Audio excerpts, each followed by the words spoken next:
Hello everyone, myself Reema Singh. Welcome to my YouTube channel Reema science point. आज हम आपको chloroplast के बारे में बताएंगे। क्लोरोप्लास्ट मीन्स हम प्लास्टिड के बारे में आपको बताएंगे और प्लास्टिड का ही एक टाइप होता है क्लोरोप्लास्ट। लेकिन हम यहाँ पे आपको प्लास्टिड और प्लास्टिड के तीनों टाइप्स के बारे में आपको बताएंगे। चलिए स्टार्ट करते हैं। तो सभी को पता है कि जो प्लास्टिड होते हैं वो कहाँ पे होते हैं? प्लांट सेल में होते हैं। तो ये केवल कहाँ होते हैं? Only present in plant cell. और प्लांट सेल में भी कहाँ होते हैं? प्लांट सेल में भी ये जो लीव्स है लीव्स के मीजोफिल सेल में प्रेजेंट होते हैं। तो कहाँ पे प्रेजेंट होते हैं? Mesophyll in leaves. तो आपको पता होना चाहिए कि इनकी पोजीशन प्लांट में कहाँ होती है। दूसरी हम बात करते हैं कि जो प्लास्टिड होते हैं वो सबसे लार्जेस्ट सेल ऑर्गन होता है। तो अगर पूछ लिया जाता है आपसे कि लार्जेस्ट सेल ऑर्गन कौन सा है, तो आपको क्या बताना है? प्लास्टिड होते हैं। दूसरा, यहाँ पे बच्चों को कन्फ्यूज़न होती है कि टर्म का मीन्स होता है, देखो बच्चों की प्लास्टिड जो टर्म है वो किसने दिया था? इसका हम कह सकते हैं इन अदर वर्ड्स कि ये जो प्लास्टिड का हम कह सकते हैं कि इसका जो नोमेनक्लेचर है, या एक तरीके से हम कहते हैं इसका जो नामकरण किया था वो किसने किया था? वो हैकल ने किया था। लेकिन इसकी जो डिस्कवरी की थी, जो खोज की थी, वो किसने की थी? शिम्पर ने की थी। तो ये आपको ध्यान रखना है, यहाँ पे आपको कंफ्यूज नहीं होना है। अगर हम प्लास्टिड के टाइप्स के बारे में बात करें तो सभी लोगों को पता है कि प्लास्टिड जो होते हैं हमारे 3 टाइप्स के होते हैं। क्लोरोप्लास्ट होते हैं, क्रोमोप्लास्ट होते हैं और ल्यूकोप्लास्ट होते हैं। क्रोमोप्लास्ट जैसे कि आपको नाम से क्लियर हो रहा है, क्रोमो यानी कि ये कैसे होते हैं? कलर में ग्रीन होते हैं। तो जितने भी हमारे ग्रीन प्लांट्स होते हैं और जितने भी हमारे ग्रीन एल्गी, ब्राउन, रेड और येलो एल्गी, इन सभी में क्या होता है? इनमें क्या होता है? क्लोरोप्लास्ट होता है। तो जब हम एल्गी चैप्टर आपको पढ़ाएंगे तो उसमें हम आपको डिटेल में बताएंगे कि ये जो एल्गी होती है ब्राउन, रेड, ये जैसे रेड आपकी रोडोफाइसी उसमें आती है, क्लास में आती है। तो हम डिटेल में आपको बताएंगे कि कौन कौन सी क्लास में ये आती हैं और क्या किस तरीके से इनका स्टोरेज और डिटेल में हम आपको बताएंगे। अभी आपको सिर्फ ये याद रखना है कि क्लोरोप्लास्ट मीन्स होता है ग्रीन इन कलर। अगर हम क्रोमोप्लास्ट की बात करते हैं तो ये हमारे होते हैं कलरफुल। तो कलरफुल का मीन्स क्या है कि जितने भी हमारे जो कलरफुल फ्लावर होते हैं या कलरफुल फ्रूट कैसे होते हैं? हमारे कलरफुल होते हैं। तो इसका मतलब क्या है कि जो हमारा ये क्रोमोप्लास्ट है ये किस में मिलता है? फ्लावर्स में और फ्रूट्स में। क्यों? क्योंकि मैंने बोला ये कलरफुल होते हैं। तो कलरफुल हमारे क्या होते हैं? फ्लावर होते हैं और फ्रूट होते हैं। इसके बाद मैंने यहाँ पे कैरोटिनोजैंथोफिल लिखा हुआ है। ये एक तरीके का पिगमेंट होता है जिसके कारण हमें ये फ्लावर और फ्रूट्स जो हैं ये आप हमें कैसे लगते हैं? कलरफुल लगते हैं। जैसे कि जो हमारा कैरेट होता है, कैरेट में हमारा क्या होता है? कैरोटीन पिगमेंट प्रेजेंट होता है। इसको भी हम डिटेल में आपको बताएंगे कैरोटिनोजैंथोफिल जब हम आपको बॉटनी में क्या पढ़ाएंगे, ये एल्गी माइक्रो ऑर्गेनिज्म जब हम आपको बताएंगे। इसके बाद अगर ल्यूकोप्लास्ट की बात करते हैं तो ये कैसे होते हैं?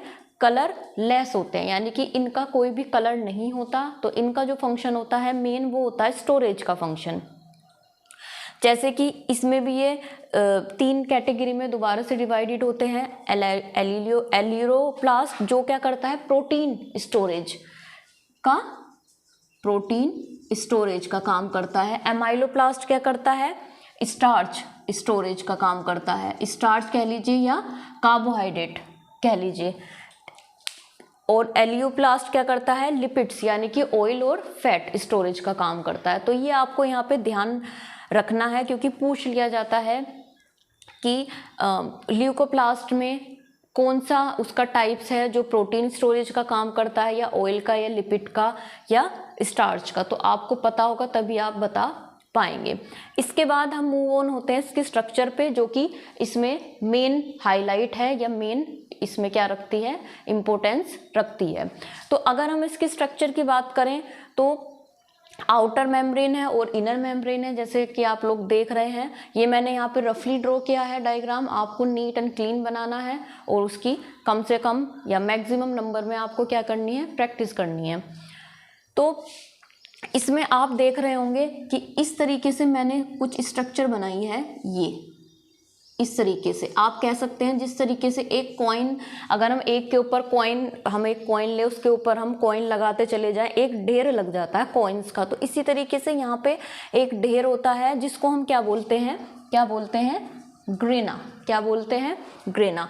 तो ये पूरा तो हमारा क्या कहलाता है, ग्रेना। लेकिन अगर हम एक इसमें से एक पीस की बात करें या एक को अगर हम देखते हैं माइक्रोस्कोप से, तो इसको हम क्या कहते हैं, या इसके हम कह सकते हैं कि ग्रेना की यूनिट भी कहलाती है, इसको हम कहते हैं थाइलोकॉइड।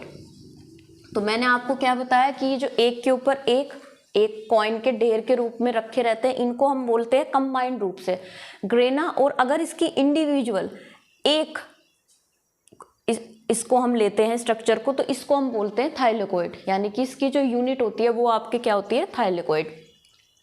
इसी तरीके से दो ग्रेना है, इनके बीच में क्या होता है, स्ट्रोमल लैमिला। और ये जो एक है इसको हम क्या बोलते हैं, ग्रेनल लैमिला। ये जो पूरा है इसको हम क्या बोलते हैं, ग्रेना। लेकिन ग्रेना या इसकी जो यूनिट है वो थाइलोकॉइड है। और लेकिन इसको हम, ये जो एक दूसरे से अटैच रहते हैं, इसको हम कहते हैं ग्रेनल लैमिला या थाइलोकॉइड। सबसे आउटर मेम्ब्रेन जो होती है उस पे आपको पोरिन प्रोटीन देखने को मिलती है। और यहाँ पे ये हमारा स्ट्रोमा होता है। क्योंकि मैंने जब आपको इससे पहले वाला चैप्टर या इससे पहले वाला लेक्चर बताया था, तो उसमें मैंने आपको बताया था कि जो माइटोकॉन्ड्रिया होते हैं और जो प्लास्टिड होते हैं वो कैसी स्ट्रक्चर होती है, सेमी ऑटोनोमस स्ट्रक्चर होती है। सेमी ऑटोनोमस स्ट्रक्चर का मतलब क्या होता है, इनका अपना खुद का डीएनए होता है और बहुत सारी फीचर्स में ये क्या करते हैं, प्रोकैरियोट से सिमिलैरिटीज शो करते हैं। तो प्रोकैरियोट से सिमिलैरिटी शो करते हैं तो इसका अपना खुद का डीएनए होगा। और डीएनए कैसा होगा, डीएनए होगा आपका, मैं यहाँ लिख रही हूँ, डबल स्ट्रेट, या हम लिख सकते हैं सर्कुलर डबल स्ट्रेट डीएनए होता है। इसी तरीके से 70S इसमें क्या होता है, राइबोसोम होता है। तो यहाँ तक क्लियर हो गया आपको। अब इसमें आपको जो मेन बात ध्यान रखनी है, ये मैंने इधर लिखा हुआ भी है, ये आपको अच्छे से पता होनी चाहिए, ये मोस्ट इम्पोर्टेंट है कि क्लोरोप्लास्ट में जो ये ग्रेना और जो आपका क्या होता है, स्ट्रोमा होता है, तो ये लाइट रिएक्शन में किस तरीके से हेल्पफुल होते हैं। जब हम आपको बॉटनी पढ़ाएंगे उसमें हमारा एक चैप्टर होता है प्लांट फिजियोलॉजी, तो उसमें हम आपको डिटेल में बताएंगे कि किस तरीके से क्या होता है प्लांट्स में आपका फोटो रेस्पिरेशन होता है। तो अभी आपको सिर्फ इतना ध्यान रखना है कि जो क्लोरोप्लास्ट में जो ग्रेना और स्ट्रोमा है, उसमें जो ग्रेना है वो तो लाइट रिएक्शन होती है वहाँ पे, और स्ट्रोमा में आपके कैसी होती है, डार्क रिएक्शन होती है। इसको हम ब्लैकमैन रिएक्शन भी कहते हैं, जो हम आपको डिटेल में बताएंगे, लेकिन कहाँ पर, प्लांट फिजियोलॉजी में।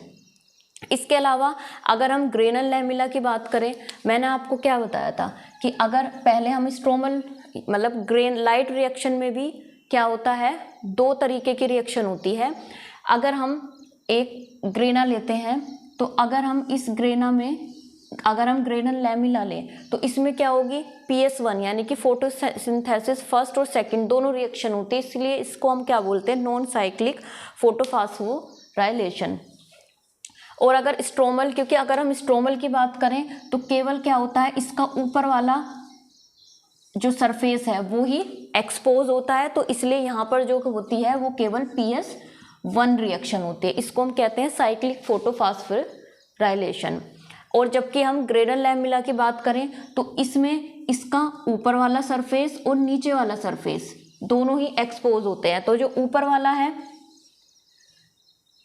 अगर हम ग्रेनल लैमिला की बात करें, ऊपर और नीचे वाला दोनों, तो यहाँ पे क्या होगी आपकी ऊपर वाले में, क्योंकि लाइट के कांटेक्ट में रहता है, PS1 होती है, और जो एक्सपोज नहीं होता नीचे वाला उसमें क्या होती है, PS2 रिएक्शन होती है। तो इसलिए ग्रेनल लैमिला में दोनों होती है, लेकिन स्ट्रोमल लैमिला में आपके केवल क्या होती है, PS1 रिएक्शन होती है। तो इसको हम डिटेल में आपको बताएंगे, लेकिन अभी सिर्फ आपको इतना ध्यान रखना है, इसकी डिस्कवरी कहाँ पे प्रेजेंट होता है, कितने टाइप्स होते हैं, और इसकी स्ट्रक्चर में भी आपको ये पता होना चाहिए, क्योंकि पूछ लिया जाता है कि PS1 और PS2 दोनों रिएक्शन कहाँ पे होती है, या ओनली PS1 रिएक्शन कहाँ पर होती है, या PS1 PS सेकेंड को क्या हम कहते हैं, नॉन साइक्लिक कहते हैं और इसको हम साइक्लिक कहते हैं। तो ये था हमारा आज का लेक्चर। अगर आपको मेरा लेक्चर पसंद आया तो मेरे चैनल को लाइक करें, शेयर करें और सब्सक्राइब भी करें। धन्यवाद।